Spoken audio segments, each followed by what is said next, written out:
اللهم لا تحرمنا ቁርአን በህልም አልወረደም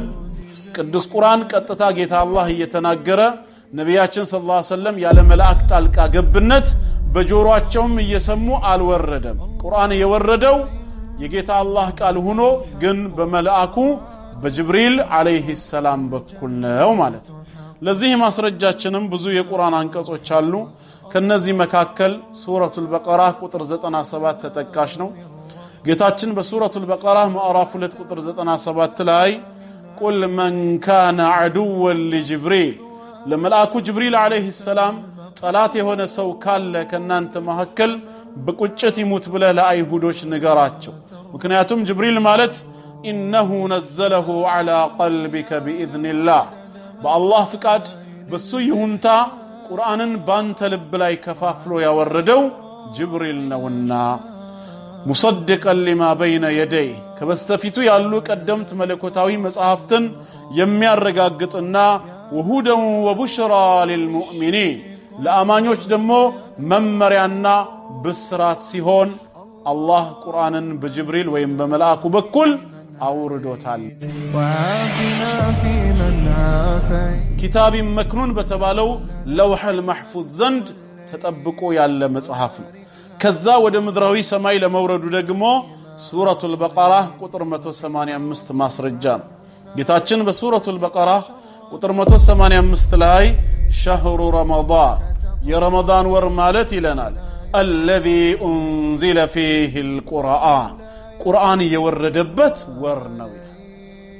ወደ ምድራዊ ሰማይ ወደ ረሱል ሰለላሁ ዐለይሂ ወሰለም ቁርአን በረመዳን ብቻ አይደለም የወረደው በሸዋልም ወርዷል በዚልቃዒዳ በዚልሂጃ በረጀብም በሻዕባንም በሙሐረምም ወርዷል አሁን ግን እየተናገረ ያለው በጠቅላላ አንድ ጊዜ ከለውሃል መህፉዝ ወደ በይቱል ዒዛ ስለነበረ ይህ የረመዳን ወር ማለት ቁርአን የወረደበት ወር ነው ይላል ቅዱስ ቁርአን የወረደው በአረብኛ ቋንቋ ነው ለምን ካሉስ አላህ በሱረቱ ኢብራሂም ምዕራፍ 14 አንቀጽ 14 ላይ በግልጽ የሚናገረው ነገር አለ ወማ አርሰልና ሚን ረሱል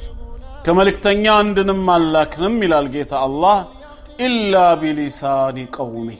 በወገኖቹ ቋንቋ ቢሆን እንጂ አለ ሊዩበይነ ለሁም አላህን የሚፈሩበት ህጉን የሚያከብሩበት የሆነውን ነገር ያብራራላቸው ዘንድ በወገኖቹ ቋንቋ ቢሆን እንጂ አላክንም ይላል አላህ ረሱል ሰለላሁ ዐለይሂ ወሰለምን ለዓለም ህዝቦች ነብይና መልእክተኛ አድርጎ ሲልካቸው ግን የመረጣቸው ከምድረ አረብ በመሆኑ ቁርአንን ሲያወርደው አላህ ወህዩን በአረብኛ ቋንቋ ወረደው ማለት إذا كنت في الدنيا عن الخير عاجزا فما أنت في يوم القيامة صانع የመልኩ ስለምንበላው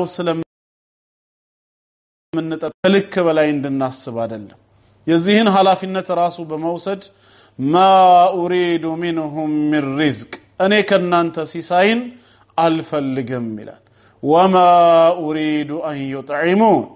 تمجبنيم زندا الشام الفلقم إن الله هو الرزاق ذو القوة المتين الله راسو سيساين سجي يبرتو هاي البال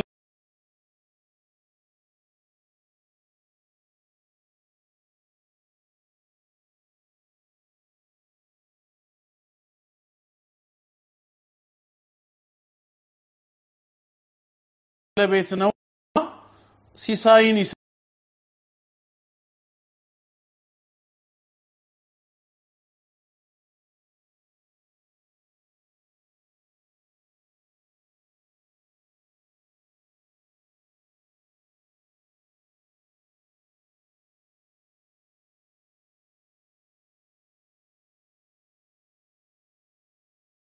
ይሰዝቃችኋለሁ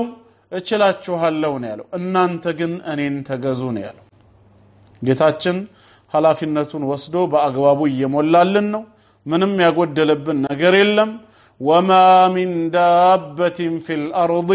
إلا على الله رزقها መሬት ላይ አንዲትም ተንቀሳቃሽ የለችም ሲሳይዋ በአላህ ላይ የተመደበ ቢሆን እንጂ በማለት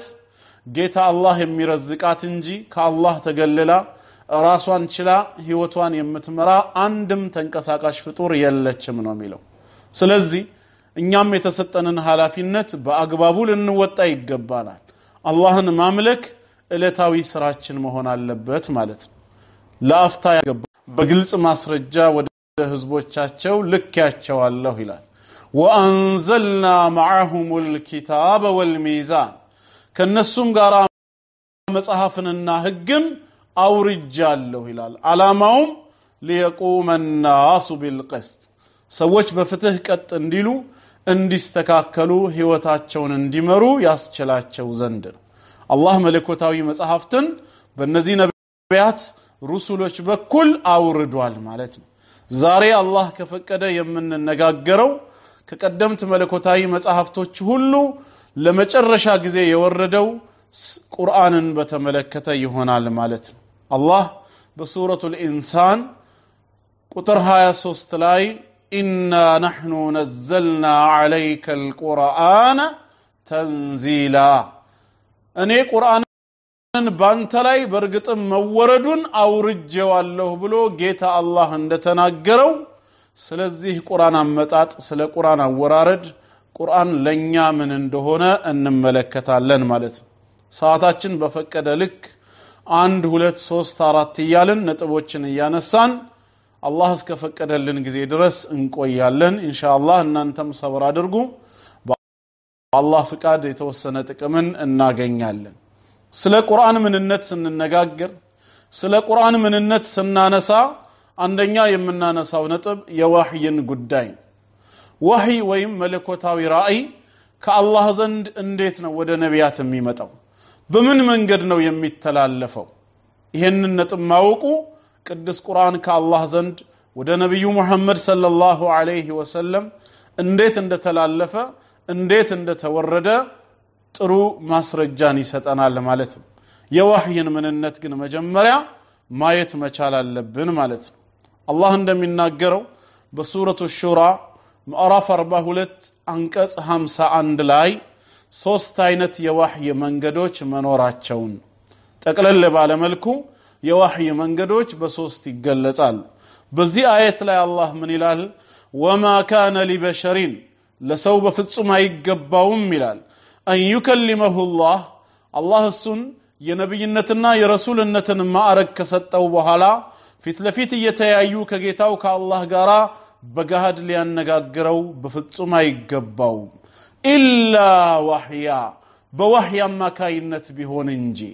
አው ሚን ወራኢ ሒጃብ ወይም ከመጋረጃ በስተጀርባ ቢሆን እንጂ አው ዩርሲለ ረሱላ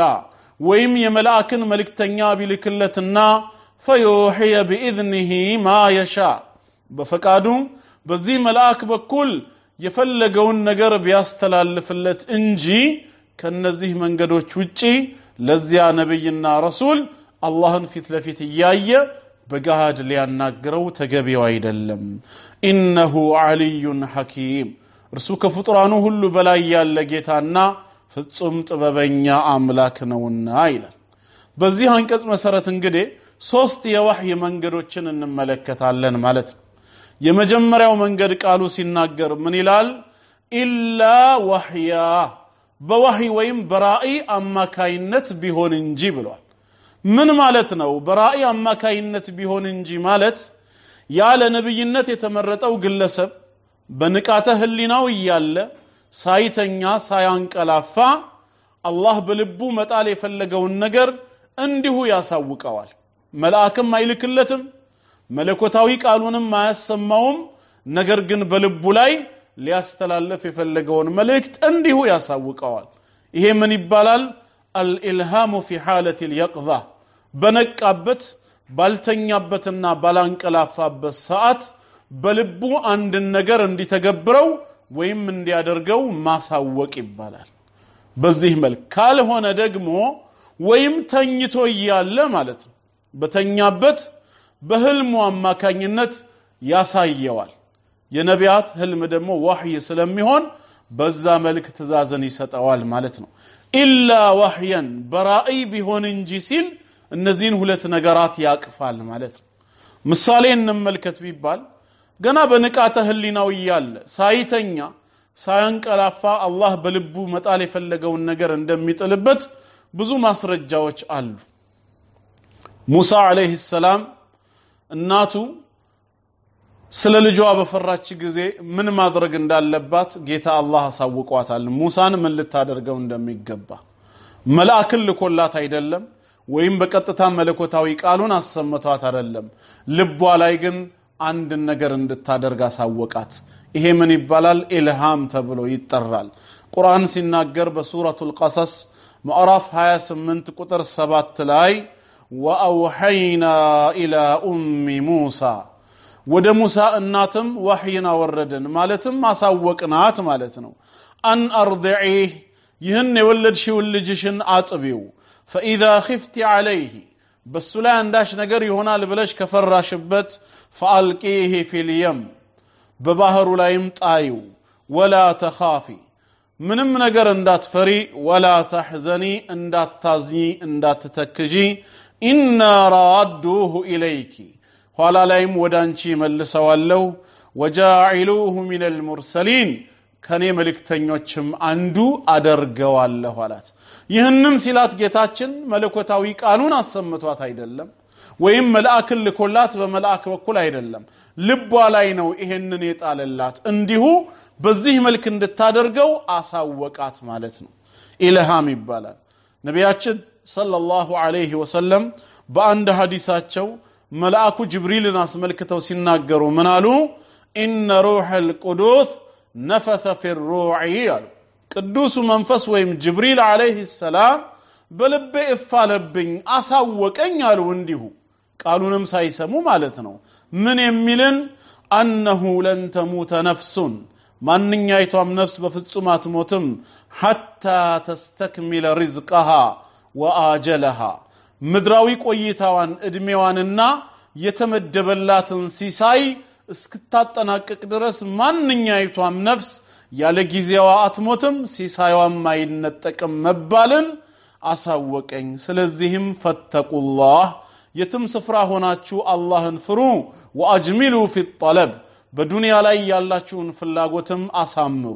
አትስገብገቡ፣ ያለ ጊዜው በሐራም ለማግኘት አትቻኮሉ። አላህ ዘንድ ያለው አላህን በመታዘዝ እንጂ በሐራም ተግባር አይገኝምና ብለዋል። እናም በልብ ላይ እንዲሁ በማሳወቅ ነገሩን በመጣል ወህይን ማስተላለፍ ይቻላል። ካልሆነ ደግሞ ተኝቶ በሚያየው እውነተኛ ህልም አማካኝነት الرؤيا الصادقة في النوم ያ ነብይ ወይም መልእክተኛ በህልሙ በሚያየው እውነተኛ ህልም አማካኝነት አላህ መልእክትን ያስተላልፋል። ምሳሌ እንመልከት ቢባል አባታችን ኢብራሂም አለይሂ ሰላም አላህ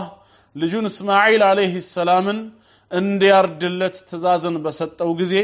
ይህ ትእዛዝ የመጣው አላህ ቀጥታ ተናግሮት መለኮታዊ ቃሉን አሰምቶት አይደለም ወይም መልአክን ልኮለት በዛ መልአክ በኩል ልጅህን ለኔ ብለህ እረድ ብሎ ታዞት አይደለም። በምን መልክ ነው ኢብራሂም አለይሂ ሰላምን ልጁን እስማኤል አለይሂ ሰላምን እንዲያርድ ያዘዘው? በህልም ነው ያሳየው። በተኛበት በህልሙ ልጁን ሲያርድ ያሳየው። የነቢያት ህልም ደግሞ ቅዠት አይደለም ወይም ቀን ሲያሳስባቸው ሲያስጨንቃቸው የነበረውን ነገር አይደለም በሌሊት የሚደግሙት ከአላህ ዘንድ የሚመጣ ወህይ ነው። መለኮታዊ ራእይና መመሪያ ነው። ይህም በቅዱስ ቁርአን በሱረቱ ሳፋት ምዕራፍ 37 ከቁጥር 99 እስከ 105 ባለው መመልከት ይቻላል። ኢብራሂም አለይሂ ሰላም የህዝቦቹን የጣዖት አምልኮ በመራቅ አላህ ወዳዘዘው ስፍራ መጓዙን ሲገልጽ وقال اني ذاهب الى ربي سيهدين አለ። እኔ ወደ ጌታዬ ነው የሚሄደው አለ። እሱ ወዳዘዘኝ ስፍራ ውጣ ወዳለኝ ቦታ እሄዳለሁ እወጣለሁ፣ እሱ ቅኑን ጎዳና ይመራኛልና። رب هب لي من الصالحين ጌታዬ ሆይ ከደጋጎች የሆነ ልጅን ስጠኝ ባክህ ብሎ ተማጸነ። فبشرناه بغلام حليم ታጋሽ በሆነ ወጣትም ልጅ በኢስማኤል አለይሂ ሰላም ማበሰር ነው። فلما بلغ معه السعي ይህ ልጅም ለሥራ ከአባቱ ጋር በደረሰ ጊዜ ይላል ለአካለ መጠን የደረሰ ጊዜ قال አባት ኢብራሂም አለይሂ ሰላም ምን አለ? ያ ቡነየ ልጄ እስማዒል አለይሂ ሰላም ሆይ ኢኒ አራ ፊል መናሚ አኒ አዝበሑክ እኔ አንተን በህልሜ የማርድህ ሆኜ ነውና የማየው ፈንዙር ማዛ ተራ ተመልከት ምን ይታይሃል አለው ልጅን አማከረው ማለት ነው በዚህ ሰዓት ልጅ እስማዒል አለይሂ ሰላም አባቴ ሆይ ይሄ ቅዠት ነው ወይም ሸይጣን ያስመሰለብህ ነው ሳይሆን ያለው ምንድን ነበር ያለው ቃለ ያ አበቲ ፈዐል ማ ቱእመር አባቴ ሆይ ከአላህ ዘንድ የታዘዝከውን ስራ አለው የአባቱ ህልም ከአላህ ዘንድ የሚመጣ ወህይ መሆኑን ልጅ እስማዒል አለይሂ ሰላም እንኳን አውቋል ማለት ነው የታዘዝከውን ስራ ستجدني إن شاء الله من الصابرين الله كفكد الله كشا እኔንም ለአላህ ትእዛዝ እጅ ከሚሰጡት ከሚታገሱት ሰዎች ሆኜ ታገኘኛለህ አለው ይላል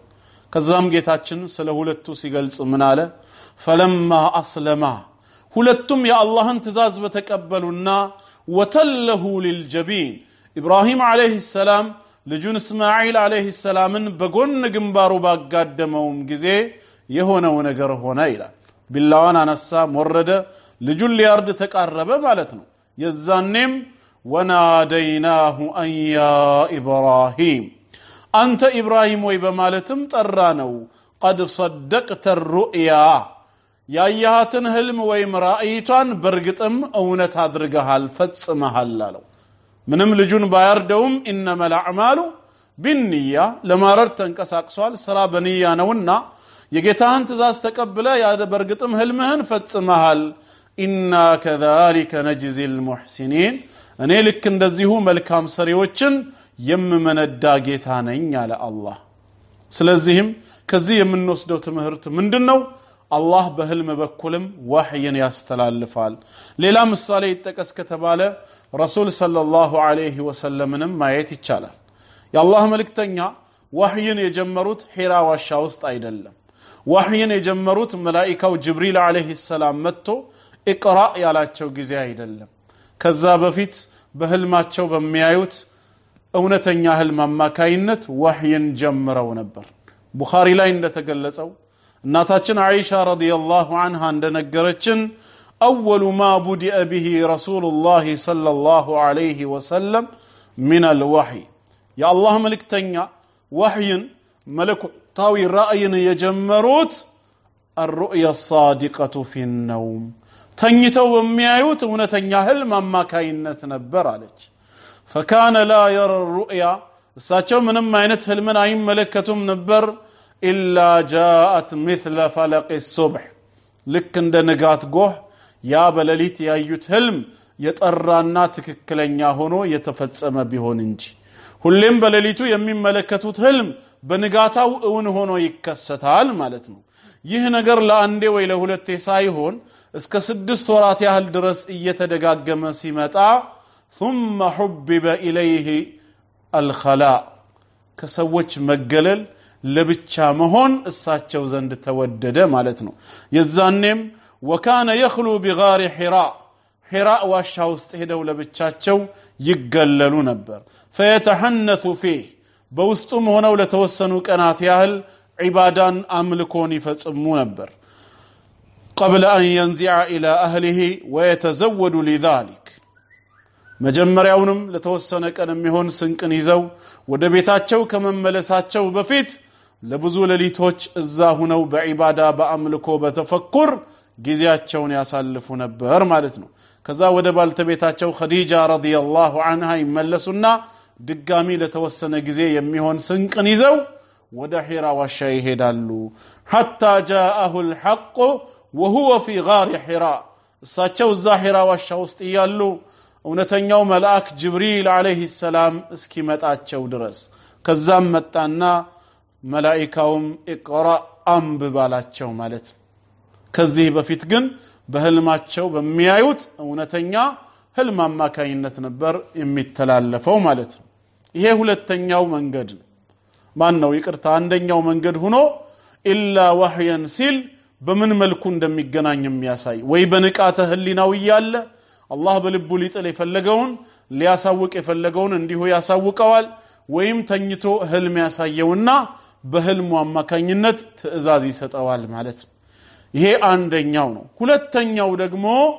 አው ሚን ወራኢ ሒጃብ ወይም ከመጋረጃ በስተጀርባ ቢሆን እንጂ አለ ምን ማለት ነው ከመጋረጃ በስተጀርባ ማለት ያለ ነብይነት ወይም ለረሱልነት የተመረጠው ግለሰብ ጌታ አላህን ሳያየው በሱና በአላህ መሃል ግርዶሽ ኑሮ ማለት ነው አላህን ማየት ሳይችል ነገር ግን ያለ ማንም መልአክ ጣልቃ ገብነት በቀጥታ የአላህን ቃል በጆሮው እየሰማ አላህን ያነጋገረ መልእክትን ይቀበላል ማለት ነው በዚህ መንገድም አላህ ከነቢያቱ ይገናኛል አይነተኛ ምሳሌ ማን ይሆነናል ከተባለ ሙሳ አለይሂ ሰላም መሆን ይችላል ጌታችን በሲና ተራራ ላይ ሙሳ አለይሂ ሰላምን የ40 ቀን ቀጠሮ ቀጥሮት ነበር በዚህ 40 ቀን ቀጠሮ ላይ ቢላ ዋሲጠት መለክ ያለ መልአክ ጣልቃ ገብነት የጌታችንን የአላህን ቃል ሙሳ አለይሂ ሰላም በጆሮው ይሰማ ነበር መልእክትን ይቀበል ነበር ቁርአን በሱረቱል አዕራፍ ማዕራፍ 7 ቁጥር 143 ላይ እንደነገረን ወለማ ጃአ ሙሳ ሊሚቃቲና ወከለመሁ ረቡ ሙሳም ለቀጠሯችን በመጣና ጌታውም አላህም ባነጋገረው ጊዜ ቃለ ረቢ አሪኒ አንዙር ኢለይክ ጌታዬ ሆይ ቃልህንማ ከሰማህ አይቀር መለኮታዊ ፊትህን አንድ ያሳየኝ ወዳንተ መመልከት ፈልጋለሁ ብሎ አላህን ጠይቆ ነበር እና ይሄ ምንድነው የሚያሳየን ወከለመሁ ረቡ ጌታውም ባነጋገረው ጊዜ ማለቱ ሙሳ አለይሂ ሰላም አላህን እንዳናገረ የአላህን ቃል እንደሰማ በቂ ማስረጃ ነው ሱረቱ ኒሳ ማዕራፍ 4 ቁጥር 163 64 ላይ ብትመለከቱት ወከለመ አላሁ ሙሳ ተክሊማ ሙሳ አለይሂ ሰላምም አላህን ማነጋገርን አነጋገረ ይላል ከጌታ አላህ ጋር ምን ሆኗል ተነጋግሯል ማለት ነው በዚህ መልኩ አላህ ወህይን ያስተላልፋል ሌላ ምሳሌ ይሰጠን ከተባለም ረሱል ሰለላሁ ዐለይሂ ወሰለምን ማየት ይቻላል ለይለቱል ኢስራኢ ወልሚዕራጅ የሌሊት ጉዟቸውና የሰማይ እርገታቸው ላይ ከሰባት ሰማይ በላይ ወጥተው ጌታችንን አናግረው መለኮታዊ ቃሉን ሰምተው የአምስት ወቅት ሰላት ግዳጅነትን ተቀበለው መተዋል በዚህ መልኩም አላህ ቃሉን በማሰማት ከነቢያቱ ጋር ይገናኛል ሶስተኛው የወህይ መገናኛ መንገድ ደግሞ ምንድነው አው ዩርሲለ ረሱላ ወይም የመላእክን መልእክተኛ ቢልክና ፈዩሂ بإذنه ما يشاء በዚህ መልአክ በኩል በፈቃዱ የሚሻውን ቢያስተላልፍ እንጂ አለ ያ የተመረጠው መልአክ ጅብሪል አለይሂ ሰላም በአላህና በተመረጠው ነብይ ወይም መልእክተኛ እንደ አገናኝ እንደ አምባሳደር ይሆንና ከአላህ ቃልን እየተቀበለ አድርስ ወደ ተባለው ነብይ ወይም ረሱል በታማኝነት መልእክትን ያደርሳል ማለት ነው በዚህ መልኩም አላህ ከነቢያት ጋር ይገናኛል ያው የዛሬው ርዕሳችን ስለ ቁርአን እንደመሆኑ መጠን ቅዱስ ቁርአን አሁን ከሶስቱ የወህይ መንገዶች በየትኛው መንገድ ወረደ ተብለን ብንጠየቅ በዚህ በሶስተኛው መንገድ እንላለን በመላእኩ ጅብሪል አለይሂ ሰላም በኩል ቁርአን በህልም አልወረደም ቅዱስ ቁርአን ቀጥታ ጌታ አላህ እየተናገረ ነቢያችን ሰለላሁ ዐለይሂ ወሰለም ያለ መልአክ ጣልቃ ገብነት በጆሮአቸውም እየሰሙ አልወረደም ቁርአን የወረደው የጌታ አላህ ቃል ሆኖ ግን በመላእኩ በጅብሪል አለይሂ ሰላም በኩል ነው ማለት ነው ለዚህ ማስረጃችንም ብዙ የቁርአን አንቀጾች አሉ ከነዚህ መካከል ሱረቱል በቀራ ቁጥር 97 ተጠቃሽ ነው ጌታችን በሱረቱል በቀራ ማዕራፍ 2 ቁጥር 97 ላይ ቁል መን ካነ ዐዱወ ለጅብሪል ለመላእኩ ጅብሪል አለይሂ ሰላም ጠላት የሆነ ሰው ካለ ከናንተ መካከል በቁጭት ይሙት ብለ ለአይሁዶች ንገራቸው ምክንያቱም ጅብሪል ማለት ኢነሁ ነዘለሁ ዐላ ቀልቢከ ቢኢዝኒላህ በአላህ ፍቃድ በሱ ይሁንታ ቁርአንን ባንተ ልብ ላይ ከፋፍሎ ያወረደው ጅብሪል ነውና ሙሰድቀን ሊማ በይነ የደይ ከበስተፊቱ ያሉ ቀደምት መለኮታዊ መጽሐፍትን የሚያረጋግጥና ወሁደን ወቡሽራ ለልሙእሚኒን ለአማኞች ደግሞ መመሪያና ብስራት ሲሆን አላህ ቁርአንን በጅብሪል ወይም በመላእኩ በኩል አውርዶታል ይላል። ቁርአን በጅብሪል በኩል እንደወረደ ይሄ ማስረጃችን ነው። ተጨማሪ ማስረጃ አለን። በሱረቱ ናህል ምዕራፍ 16 ቁጥር 101 እስከ 102 አላህ ምን ይላል? ወኢዛ በደልና አየተን መካነ አያ በአንቀጽም ስፍራ ሌላን አንቀጽ በለወጥን ጊዜ ይላል። በነስኽ ወይም በመሻር ህግም ሊሆን ይችላል። ወይም በሌላ በቁርአን ቦታ በአንድ አንቀጽ ስፍራ ሌላን አንቀጽ በቀየርን ጊዜ ወላሁ አዕለሙ ቢማ ዩነዝል አላህ በሚያወርደው ነገር አዋቂ ነው ብለህ ንገራቸው። የዛኔም እነሱ ቃሉ ኢነማ አንተ ሙፍተር አንተ ቀጣፊ እንጂ ሌላ አይደለህም ይላሉ። በል አክተሩሁም ላ ያዕለሙን ይልቁኑ አብዛኛዎቻቸው የማያውቁ ህዝቦች በመሆናቸው ነው አለ። ቀጠለና ቁል በላቸው ነዘለሁ ሩሑል ቁዱስ ሚን ረቢከ ቢልሐቅ ቅዱስ መንፈስ ጅብሪል አለይሂ ሰላም ከጌታ ዘንድ በእውነት የተመላ ሲሆን በርግጥም እሱ አውርዶታል በላቸው ነው ያለው። ይዞት የወረደው ጅብሪል ነው የኔ ቅጥፈት አይደለም ብለ ንገራቸው። ሊዩثبت الذين آمنوا እነዛ ያመኑ ሙስሊሞችን ለማረጋጋት ወሁደው ወቡሽራ للمسلمين ለሙስሊሞች መመሪያና ብስራትም ይሆን ዘንዳ አወረደው ብለህ ንገራቸው ነው የሚለው። በተጨማሪ በሱረቱ ሹዓራ ምዕራፍ 26 ከቁጥር 192 እስከ 194 ወኢነሁ ለተንዚሉ ረቢል ዓለሚን ይህ ቁርአን ከዓለማቱ ጌታ ከአላህ የተወረደ ነው። ሲወርድ ደግሞ ነዘለ ቢሂ ሩሑል አሚን ታማኙ መንፈስ ጅብሪል አለይሂ ሰላም ይዞት ወረደ። አላ ቀልቢክ ባንተ ልብ ላይ ነው ያወረደው። ሊተኩነ ሚነል ሙንዚሪን ከአስጠንቃቂዎቹ ነቢያትም ትሆን ዘንዳ ቢሊሳኒን ዓረቢይ ሙቢን ግልጽ በሆነና የተብራራ አረብኛ ቋንቋ ይላል። በጅብሪል አለይሂ ሰላም በኩል ቅዱስ ቁርአን ወህይ ሆኖ ወረደ። አንደኛው ነጥባችን እንግዲህ ባጭሩ ይሄንን ይመስላል። ጠቅለል ለማድረግ ወህይ ምንድነው? መለኮታዊ ራእይ የሚባለው ቢባል እንግዲህ አሁን እንደተረዳነው ወህይ ብዙ መንገዶች አሉት። በጥቅሉ በሶስት ተከፍለዋል። አንደኛ በራእይ አማካይነት ለነብይነት ወይም ለረሱልነት የተመረጠውን ግለሰብ በንቃተ ህሊናው እያለ ሳይተኛ መላእክም ሳይልክለት ቃሉንም ሳያሰማው እንዲሁ በልቡ አላህ የሚያሳውቀውን ነገር ያሳውቀዋል። ካልሆነ ተኝቶ ህልም ያሳየውና በህልም አማካይነት ትእዛዝ ይሰጣዋል ማለት ነው። ይሄ የመጀመሪያው ከነቢያት የሚገናኝበት መንገድ ነው። ሁለተኛው ደግሞ መለኮታዊ ቃሉን ያሰማዋል፣ ግን አላህን ማየት አይችልም። ቃሉን እየሰማ መልእክት ይቀበላል። ሶስተኛው ደግሞ መልአኩ ጅብሪል አለይሂ ሰላም በመሃል ጣልቃ ገብ ተላላኪ ይሆንና ከአላህ መልእክትን ተቀብሎ አድርስ ወደ ተባለው ነብይ ወይም ረሱል በታማኝነት ሄዶ ያደርሳል። ከነዚህ ሶስት መንገዶች ቁርአን በየትኛው በኩል ነው ታዲያ ወደኛ የመጣው ሲባል አሁን ባየነው በሶስተኛው መንገድ በመልአኩ ጅብሪል አለይሂ ሰላም በኩል ነው ማለት። አንደኛው ነጥብ ይሄ ነው። ግልጽ ይሆናላችሁ ይመስለኛል። ኢንሻአላህ ወደ ሁለተኛው ነጥብ እንገባለን። ያው እናንተም እየጠጣችሁ እንግዲህ አጠገባችሁ ያስቀመጣችሁት ካለ የሚናገር ብቻ ሳይሆን ያው የሚሰማም ይደክመዋልና እየጠጣችሁ። ሁለተኛው ሌላው የምናነሳው ነጥብ ደግሞ ቁርአን ሁለት አይነት አወራረድ እንዳለው በመጥቀስ ቁርአን አወራረዶቹ ሁለት አይነት ናቸው። ይሄም ለጀነራል ኖሌጅ ስለሚጠቅመን በደንብ አዳምጡ ኢንሻአላህ ተጠቃሚ እንሆናለን። አንደኛው ጁምለተን ዋሂዳ ይባላል። በጠቅላላ አንድ ጊዜ ነው የወረደው። ሁለተኛው ሙፈረቀን የተከፋፈለ የተለያየ ሆኖ ወርዷል። የመጀመሪያው አወራረድ ጁምለተን ዋሂዳ የሚባለው ከየት ወዴት ነው? ከለውሐል መህፉዝ ከጥብቅ ሰሌዳ። ለውሐል መህፉዝ ማለት በዚህ ዓለም ላይ የሚከናወኑ ነገራት በጠቅላላ ዓለማት ከተፈጠሩበት ጊዜ አንስቶ ቂያማ እስከሚቆም ድረስ የሚሆኑ ነገሮች ሁሉ ቀድመው የተጻፉበት የተወሰኑበት ነው። ረሱል ሰለላሁ ዐለይሂ ወሰለም إن أول ما خلق الله تبارك وتعالى القلم ይሉናል። ፈጣሪ አምላካችን አላህ ቀለምን ብዕርን መጀመሪያ ከፈጠረው በኋላ فقال له اكتب ጻፍ በማለት ጌታችን አዘዘው። قال ربي وماذا اكتب ጌታዬ አላህ ሆይ ምንን ልጻፍ ብሎ ሲጠይቅ قال اكتم مقادير كل شيء حتى تقوم الساعة የነገራትን ሁሉ ጣፈንታና ውሳኔ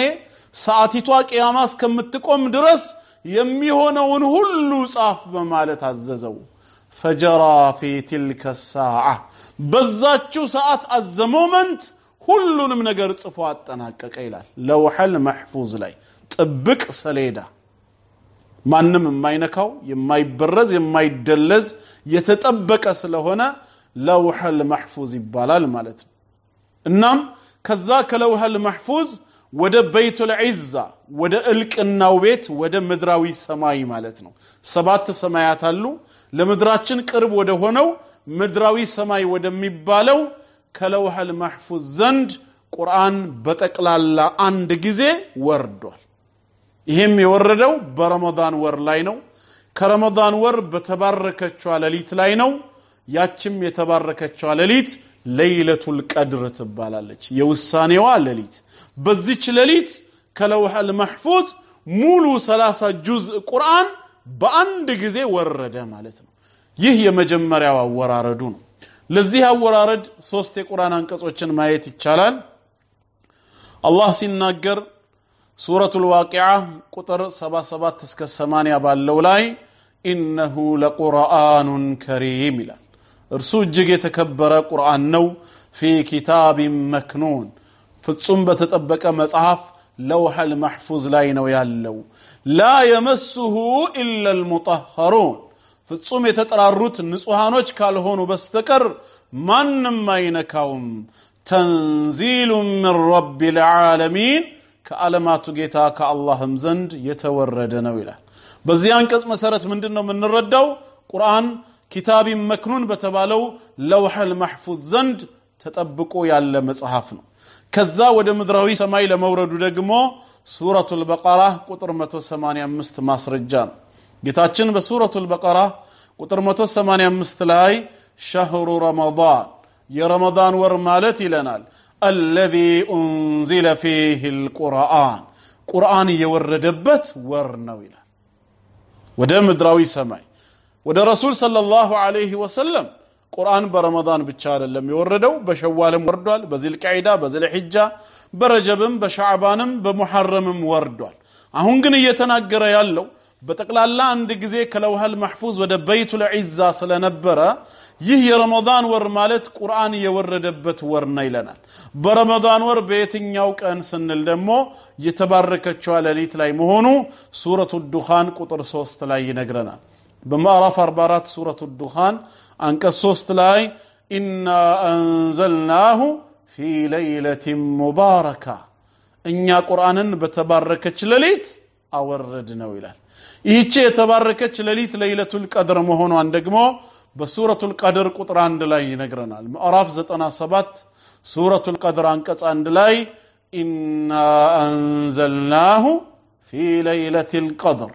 በውሳኔዋ ሌሊት ቁርአንን አወረድ ነው ምን ማለት ነው ለይለቱል ቀድር ወይም የውሳኔ ሌሊት ሲባል አንዱና የታወቀው ትርጓሜው ቀጣዩ አመት ለይለቱል ቀድር እስኪመጣ ድረስ በአንድ አመት ውስጥ የሚከናወኑ ክንዋኔዎች ሁሉ በዚች ሌሊት ላይ ውሳኔ ይተላለፋል ማለት ነው ቀጣዩ አመት አምሳያዋ ሌላ ለይለቱል ቀድር እስኪመጣ ስለዚህ ምን ተባለች ያቺ ሌሊት የውሳኔ ሌሊት ጌታችን በአንድ አመት ውስጥ በቀጣዩ የሚሆኑትን ሁሉ በዛች ሌሊት ውሳኔን ስለሚያስተላልፍ ስለሚወስን ማለት ነው ቁርአን በዚህ መልክ ወረደ ወደ በይቱል ዒዛ ወይም ወደ ልቅናው ቤት በምድራዊ ሰማይ ወደሚገኘው ሁለተኛው አወራረድ ደግሞ ከበይቱል ዒዛ ከልቅናው ቤት ከምድራዊ ሰማይ ወደ ነብዩ መሐመድ ሰለላሁ ዐለይሂ ወሰለም ልብ ወደሳቸው ልብ ደግሞ ተከፋፍሎ ወረደ በአንድ ጊዜ መጽሐፍ ሆኖ ዱብ አላለም ወረቀት ሆኖ ከሰማይ አልመጣም ቃል ሆኖ ነው የመጣው ጅብሪል ዐለይሂ ሰላም ያንን ከጌታ አላህ የሰማውን ቃል ወደሳቸው መጥቶ አሰማቸው አላህ በልቦናቸው አስቀመጠው ማለት ነው ቁርአን ከጌታችን ዘንድ ወረደ ስንል መጽሐፍ ሆኖ ተጠቅልሎ አይደለም የወረደው ወረቀት ሆኖ አይደለም የመጣው ቃል ሆኖ ነው የመጣው የአላህ ንግግር ስለሆነ ተከፋፍሎ ነው ደግሞ ባንዴ አይደለም ከ20 እስከ 23 አመታትን በፈጀ የጊዜ ገደብ ውስጥ እንዳስፈላጊነቱ በሱራዎችና በአንቀጾች ተከፋፍሎ ወረደ ማለት ነው ለዚህ ተከፋፍሎ መውረድ ደግሞ ማስረጃው አላህ ሱረቱል ኢስራ ቁጥር 106 ላይ የተናገረው ነው ጌታችን በምዕራፍ 17 ሱረቱል ኢስራ ቁጥር 106 ላይ ወቁርአንን ፈረቅናሁ ቁርአንን ከፋፍለን አወረድነው ይላል ሊተቅራአሁ ዐለ الناس على مكث በሰዎች ላይ በዝግታ ላይ ሆነ ቀስ ይያልክ ማለት ነው ታነበው ዘንዳ ከፋፍለን አወረድነው ወነዘልናሁ ተንዚላ ቀስ በቀስ መለያየትንም ለየነው ይላል ሲያወርደው ማለት ነው እንደዚሁም በሌላ ቦታ በሱረቱል ፉርቃን ምዕራፍ 25 አንቀጽ 32 ላይ وقال الذين كفروا النزام يكادوا تسوج علو طيقوا ይላል لولا نزل عليه القرآن جملة واحدة ቁርአን በተቀላላ አንድ ጊዜ በሳቸው ልቦና ላይ ለምን አልተወረደም በማለት ጠየቁ ይላል ቁርአን ተከፋፍሎ ይወርድ ነበር ማለት ነው ምክንያቱም ተከፋፍሎ ባይወርድ ኖሮ ለምን ቁርአን በተቀላላ አንድ ጊዜ አልወረደም ብለው ለጥያቄ አይጋበዙም ነበር ቁርአኑ ለምንድነው በተቀላላ አንድ ጊዜ የማይወርደው ብለው ጥያቄ ያነሱት ይወርድ የነበረው ተከፋፍሎ ስለነበረ ነው ማለት ነው ስለዚህም ጌታችን ምን አለ ከذلك አለ ልክ እንደዚሁ ከፋፍለን አወረድ ነው ሊኑثبت به فؤادك ያንተ ልብ በሱ እምናረጋጋበት ይሆን ዘንዳ ስለ ቀደምት ነቢያት ስለ ህዝቦቻቸው እየተረክንልህ የደረሰባቸው መከራና ችግር እየነገርነህ እነሱም በአላህ መንገድ ላይ ሆነው ይህን ችግርና መከራ እንዴት እንደተቋቋሙ እንዴት በትግስት እንዳለፉ ላንተ እየዘረዘርኩልህ አንተም የነሱን አራያ ተከተል ዘንዳ ትግስትንም ትላበስ ዘንዳ ከፋፍዬ ነው ቁርአኑን ያወረድኩት ይላል አላህ በዚህ መልኩ ነው ያመጣው ማለት ነው ወረተልናሁ ተርቲላ ቀስ በቀስ መለያየትንም ለየነው በማለት አላህ ይናገራል ማለት ነው ቅዱስ ቁርአን ተከፋፍሎ 23 አመት በፈጀ የጊዜ ገደብ ውስጥ ወርዷል ብዙ ሂክማዎች ብዙ ጥበቦች አሉት በመጽሐፍ መልክ ሆኖ ባንድ ጊዜ ሙሉ ያልወረደው ለምንድነው ቢባል ብዙ ጥበቦች አሉት ዑለማኡል ኢስላም የኢስላም ሊቃውንቶች ብዙ ምክንያቶችን ብዙ ጥበቦችን ገልጸዋል ከዛ ውስጥ አንደኛው ምንድነው በሸሪዓ ድንጋጌ በሃይማኖታዊ ህግጋት ላይ አማኞችን ቀስ በቀስ እንዲለማመዱ ለማድረግ በቅዱስ ቁርአን ውስጥ ሁላችንም እንደምናውቀው በብዙ መቶዎች የሚቆጠሩ ትእዛዛት አሉ ይህንን አድርግ ፈጽም የሚል በብዙ የሚቆጠሩ ደግሞ እቀባዎች አሉ አትቅረቡ የሚል በአንድ ጊዜ ሙሉ ወርዶ ቢሆን ኖሮ ሰው ይሄን ሁሉ ህግ ለመፈጸም አቅሙ አይችልም ነበር ከመስመር ይወጣ ይጠመ ነበር አላህ ለባሮቹ በማዘን ቀስ በቀስ እንዲለማመዱ በማድረግ መጀመሪያ ስለ እምነት ስለ ጀነት ጀሃነም የሚናገሩ አንቀጾችን ቀጥሎም ከሞት በኋላ ህይወት መኖሩን መቀስቀስ እንዳለ የሚናገሩትን እያለማመደ ነው ህግን ወደ መደንገግ የሄደው ማለት ነው ባንዴ ወርዶ ቢሆን ኖሮ ማን ይተገብረው ነበር እናታችን አይሻ ረዲየላሁ ዐንሃ በዚህ ጉዳይ ስትናገር ምን ትላለች انما نزل اول ما نزل منه سوره من المفصل አለች መጀመሪያ ከቅዱስ ቁርአን ውስጥ ከወረዱት ውስጥ የወረዱት አጫጭር የሆኑ የቁርአን ሱራ ክፍሎች ነበሩ فيها ذكر الجنه والنار በውስጣቸው ስለ ጀነት ስለ ጀሃነም የሚያወሱ حتى اذا ثاب الناس الى الاسلام ሰዎች ወደ እስላም በመጡና በገቡ ቁጥር መብዛት ሲጀምሩ نزل الحلال والحرام ይሄ ሐላል ነው ይሄ ሐራም እርም ነው የሚሉ የቁርአን የህግጋት አንቀጾች መውረድ ጀመሩ አለች ولو نزل اول شيء لا تشربوا الخمر ገና ከመነሻው ግን ኸምርን እንዳትጠጡ አስካሪ መጠጥን የሚል ቢወርድ ኖሮ لقالوا صحابዎች ምን ይሉ ነበር ረዲየላሁ عنهم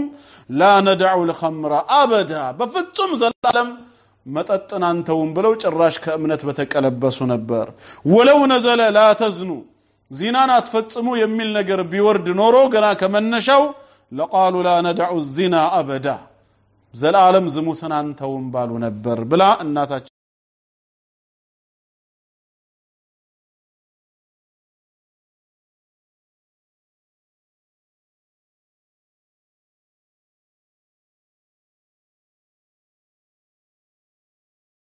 ተናገረች ሐዲሱን صحيح اخرجه البخاري امام البخاري የዘገቡት صحيح ሐዲስ ነው ስለዚህ ተደሩጅ ነው ማለት ነው ቀስ በቀስ ህግን በማለማመድ አላህ ወደ ሙሉ ማንነት አመጣቸው ማለት ነው። ይሄ በራሱ ምንድነው ትልቅ ሂክማ ነበር። ቁርአን ተከፋፍሎ ሲወርድ ለብዙ ዓላማና ጥበብ ነው የወረደው ማለት ነው። ቀጣዩ ሶስተኛው ነጥብ እንግዲህ ሁለት አይነት አወራረድ እንዳለው ካስታወስኳችሁ ወደ ሶስተኛው ነጥብ እንገባና በምን ቋንቋ ወረደ ነው ቅዱስ ቁርአን? እስቲ ጻፉልኝ ኮሜንት ላይ በምን ቋንቋ ነው የወረደው?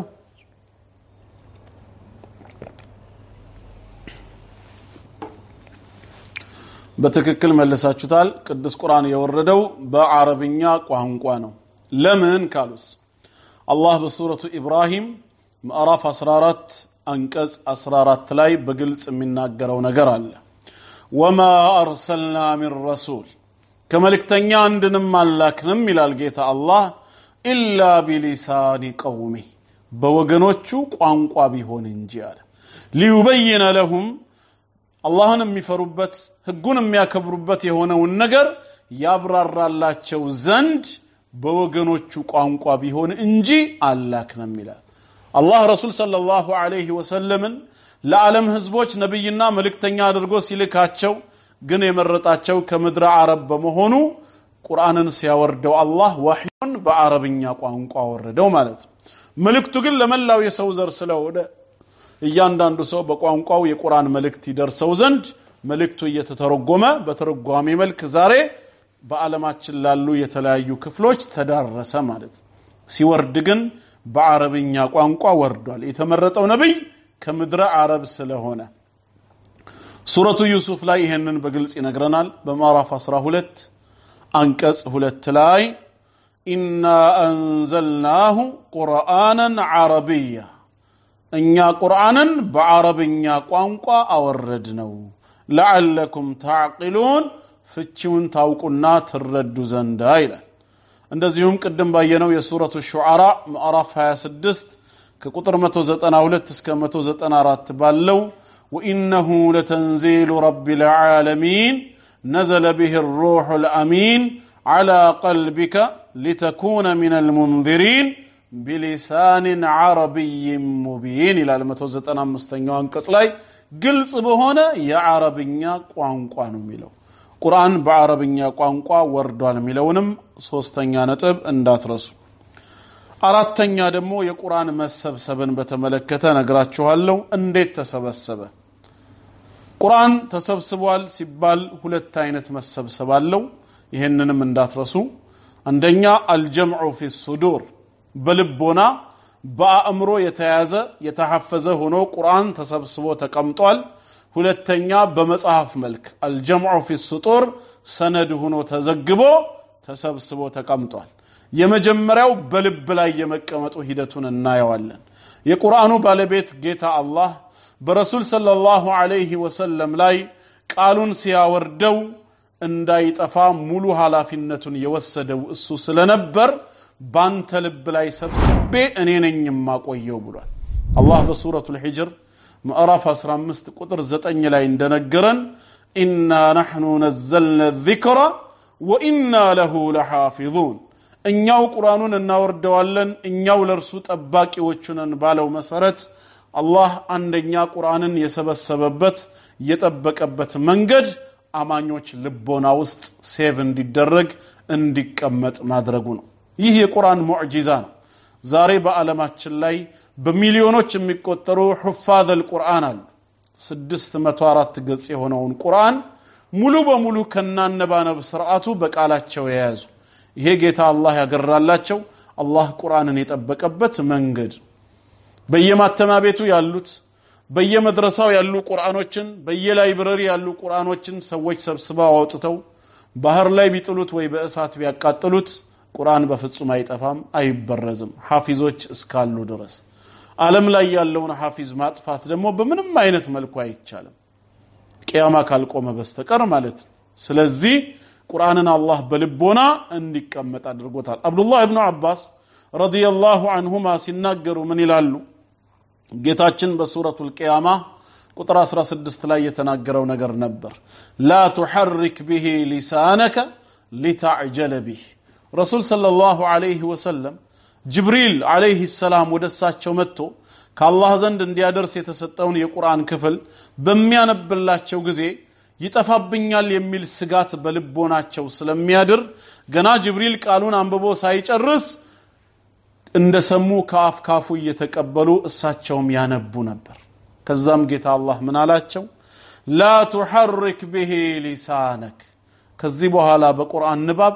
ምላስህን አታላውስ አላቸው አታንቀሳቅስ لتعجل به የምትቻኮል ሆነ ይጠፋብኛል በሚል ስጋት በቁርአን ንባብ ላይ ከዚህ በኋላ ምላስህን እንዳታላውስ አታንቀሳቅስ ኢነ علينا جمعه ባንተ ልብ ላይ መሰብሰቡ የኔ ሐላፊነት ነው ወቁርአነ አይ ትላወተ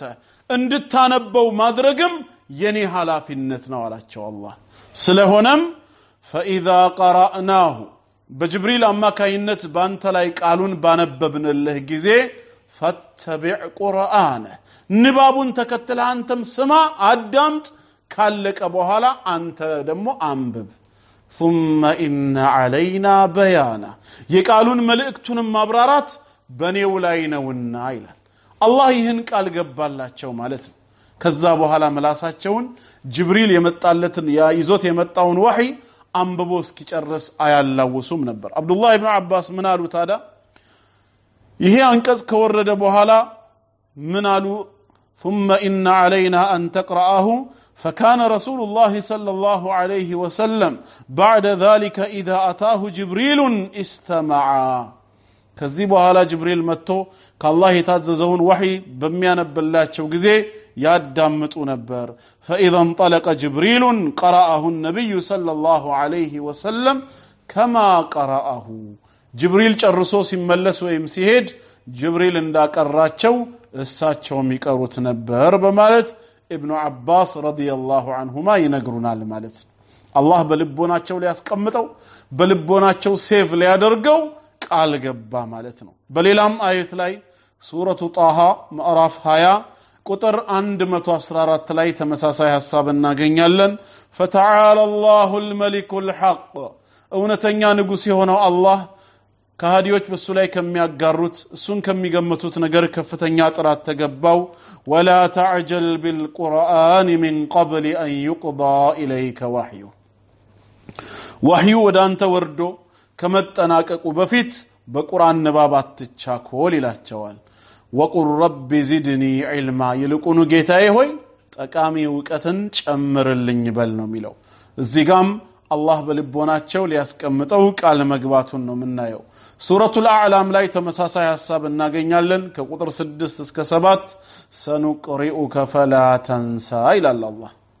እንድታነበው አድርገሃለሁ በፍጹም አትረሳውም ነው ያለው በፍጹም አትረሳም ኢላ ማሻ አላህ አላህ ራሱ የፈቀደውን ቢሆን እንጂ ህጉን በመሻር የተሻረ ህግ አንቀጽ በማድረግ እንድትረሳው ካላደረገህ በስተቀር በፍጹም አትረሳውም በማለት አላህ ራሱ ምን አደረገ ቃል ገባላቸው በዚህ መልክ ነበር ማለት ነው በልቦናቸው ያስቀመጠው ደግሞ ጅብሪል በየአመቱ ረመዳን ላይ የመጣ እስከዛሬ ድረስ የወረዱትን የቁርአን ክፍሎች ሁሉ ድጋሚ ምን ያረጋቸው ነበር ሙራጃዓ ያረጋቸው ነበር ያስጠናቸው ነበር ይሄም ያሳየው ልቦና ላይ ሴፍ ተደርጓል ማለት ነው ወረቀት ላይ ብቻ አልነበረም ማለት ነው ለዚህ ማስረጃው እናታችን አይሻ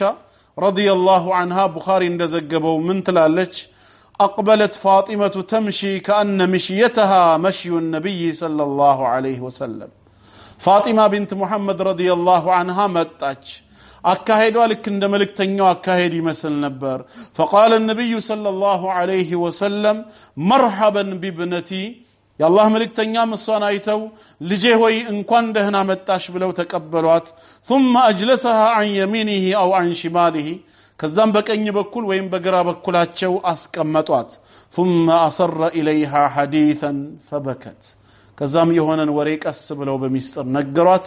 ألكسج فاطمة فقلت لها لما تبكين ناتاتنا عائشة رضي الله عنها من تلالج لمن نم التالك شو فاطمة هو الكوات ثم أصر إليها حديثا فضحكت كذام للا مسترن دزيه مسطرو ساكتشاهن دقمو فقلت ما رأيتك اليوم فرحا أقرب من حزن ካዘን ከትካዜ እንደዚህ የቀረበ የሆነ ደስታን እንደ ዛሬ አላየሁኝም ምንድነው ነገሩ በማለት فسألتها عما قال የአላህ መልእክተኛ ምን እንዳሏት ጠየቅኳት فقالت ما كنت لأفشي سر رسول الله صلى الله عليه وسلم የአላህ መልእክተኛ ለኔ ሚስጥር ብለው የነገሩኝን እኔ የማወራ ሚስጥርን የምበትን አይደለሁም ማለችኝ حتى قبض النبي صلى الله عليه وسلم فسألتها የአላህ መልእክተኛ ከሞቱ በኋላ ማስታውሼ ባለፈው ምን ነበር ያሉሽ ብዬ ጠየቅኳት فقالت እንዲህ አለችኝ أصر إلي ودني እንዲህ ብለው በሚስጥር ነገሩኝ إن جبريل كان يعارضني القرآن كل سنة مرة በየአመቱ በረመዳን ወር ጅብሪል እየመጣ እስከዛሬ የወረዱትን የወህይ ክፍሎች ያስጠናኝ ነበር ቁርአንን ማለት ነው وإنه عارضني العام مرتين በዚህ አመት ግን በረመዳን ሁለት ጊዜ ነው የመጣው ይሄ ሁለት ጊዜ መምጣቱ ولا أراه إلا حضر أجلي የሞት ጊዜ መቃረቡን እንጂ ሌላ ነገር አልታየኝም ብለው ሲነግሩኝ وإنك أول أهل بيت لحاقا بي አንቺ ደግሞ ከኔ ቤተሰቦች ቀጥለሽ እኔን የምትገናኝኝ እምትሞቺው ተከትለሽኝ አንቺ ነሽ ሲሉኝ فبكيت አለቀስኩኝ አለች فقال كزام قتلوا من قالوا اما ترضين ان تكوني سيده نساء اهل الجنه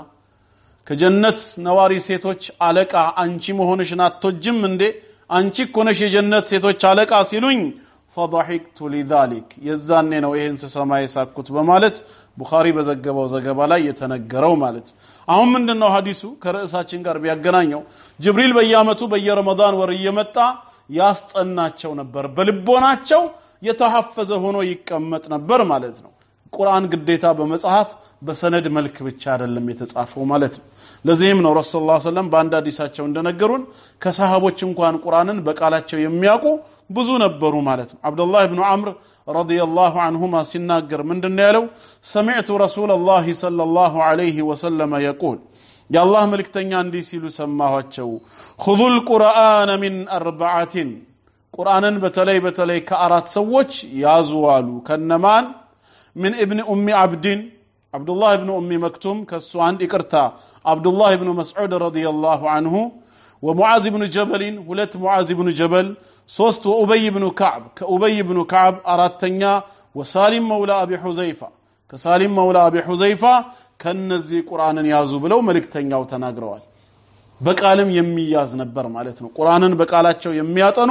ሰሃባዎች ነበሩ ማለት ነው አላህ በዚህ መልክ በአማኞች ልቦና ከመልእክተኛው ልብ ጀምሮ አስቀምጦታል ማለት ነው እንዴት አድርጎ መበረዝ ይቻላል የሚበረዘው እኮ ምንም ይሆን ነው በልቦና ያልታፈዘ በሰነድ መልክ ብቻ የተቀመጠ ነው በጊዜ ሂደት ሊጨመርበት ሊቀነስበት ይችላል ማለት ነው ሁለተኛው ደግሞ ምንድነው ከልብ መያዙ በተጨማሪም አላህ በሰነድ መልክም እንደዚሁ አስቀምጦታል ቁርአንን የተጠበቀ ሆኖ ማለት ነው ይህንን በተመለከተም ረሱል ሰለላሁ ዐለይሂ ወሰለም ወህይን የሚጽፉ የተወሰኑ ጸሐፊዎች ነበሯቸው ከነዚህ ጸሐፊዎች መካከል ለምሳሌ አራቱ ኹለፋኡ ራሺዲን አሉ ዘይድ ኢብኑ ሳቢት ኡበይ ኢብኑ ከዕብ ሙአዊያ ኢብኑ አቢ ሱፊያን የዚድ ኢብኑ አቢ ሱፊያን ኻሊድ ኢብኑ ሰዒድ ኢብኑ አልዓስ ሐንዘላ ኢብኑ ረቢዕ ዙበይር ኢብኑ አልዓዋም ዓሚር ኢብኑ ፈሂራ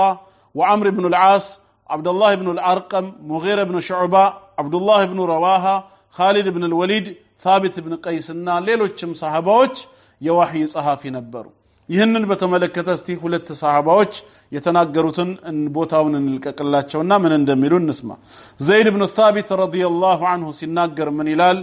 كنا عند رسول الله صلى الله عليه وسلم نؤلف القرآن من الرقاع من الرقاع ቁርአንን አላህ መልእክተኛ ዘንድ በቁራጭ ቆዳዎች እንጽፍ ነበር ይላል በቆዳዎች ላይ እንጽፍ ነበር رواه الترمذي والحاكم وصححه الألباني ኢማሙ الترمذي በሱነናቸው ሐኪም ሙስተድረክ ላይ የዘገቡት ነው ሸይኹ አልባኒ ሰሂህ መሆኑን ገልጸዋል ማለት ነው በዚህ መልክ ይጽፉ ነበር ዑስማን ኢብኑ አፋን ረዲየላሁ ዐንሁ ሲናገር ደግሞ ምን ይላል أن رسول الله صلى الله عليه وسلم يا الله ملكتنيا كان إذا نزل عليه الشيء የሆነ ነገር ወህይ እሳቸው ላይ በሚወርድላቸው ጊዜ يدعو بعض من كان يكتبه ከሚጽፉት መካከል አንዱን ይጠሩትና فيقول ይላሉ ضعوا هذه السورة التي يذكر فيها كذا وكذا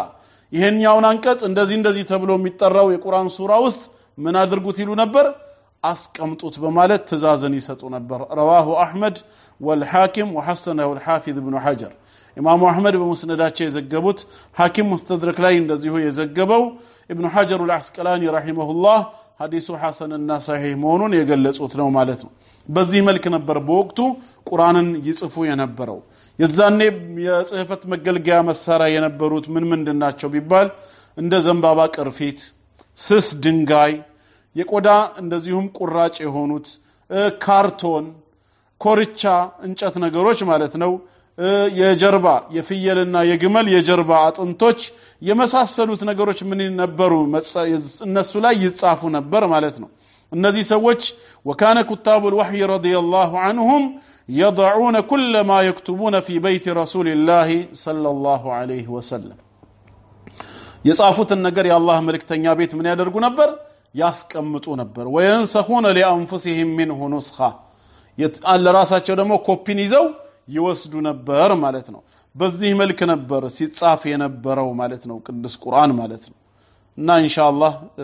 እዚህ ላይ እናቆመውና አላህ ፍቃዱ ከሆነ ክፍል 2 ፕሮግራማችን ላይ ከዚሁ በመቀጠል በሳቸው ዘመን በልቦናም በጽሁፍም እንደዚሁ ተጽፎ የተጠናቀቀው ቁርአን ወደ አንድ መጽሐፍ መቼ ነው የመጣው እንዴት ሆኖ ኮፒ ሆኖ ተባዛ ወደኛ እንዴት ደረሰ አነባነቡ ወይም ያቀራረ መንገዶቹስ ምን ይመስላሉ እኛስ ቁርአን በእኛ ላይ ያለው ሐቅና መብቱ ምንድነው የቁርአን ስሞችና ባህሪያቱስ የሚለውን እንደ ክፍል 2 ያዙትና አላህ ፈቅዶ በዚሁ በቢላል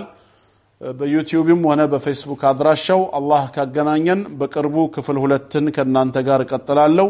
አላህ እድሜንና ጤናን ለሁላችንም ይወፍቀን በሰማነውም ነገር አላህ ተጠቃሚ ያደርገን በእስላም ላይ ጽናትን አላህ ይወፍቀን በላ ኢላሃ ኢላላህ በዒባዳችን ጸንተን በሸሃደተይን ሙተን ከቀብርም ከጀሃነምም ቅጣት በአላህ ተውፊቅ ድነን ጀነትን በረህመቱ ምናገኝ ባሮች ያደርገን የእስላምን የበላይነት አላህ በታጋዮች በሙጃሂዲኖች ትግል የበላይነቱን ይመልስልን እኛንም ለእስላም ሳንሰራ አይግደለን ሸሪዓ በዚህ ምድር ላይ ተውለብልቦ የላ ኢላሃ ኢላላህ ባንዲራ ከፍ ብሎ የኩፍር ስርዓት ከነ ተከታዮቹ ተንኮታክቶ የሚወድቅበትን ቀን አላህ ያቅርብልን አላህ ሀገራችንን ይጠብቃት ሀገራችንን ሰላም ያድርጋት የተበደሉ ወንድሞቻችን እህቶቻችንም እንባቸው የሚጠረግበትን ቀን አላህ ያቅርብልን አጠቃላይ በአለም ላይ ያለውንም ወንድም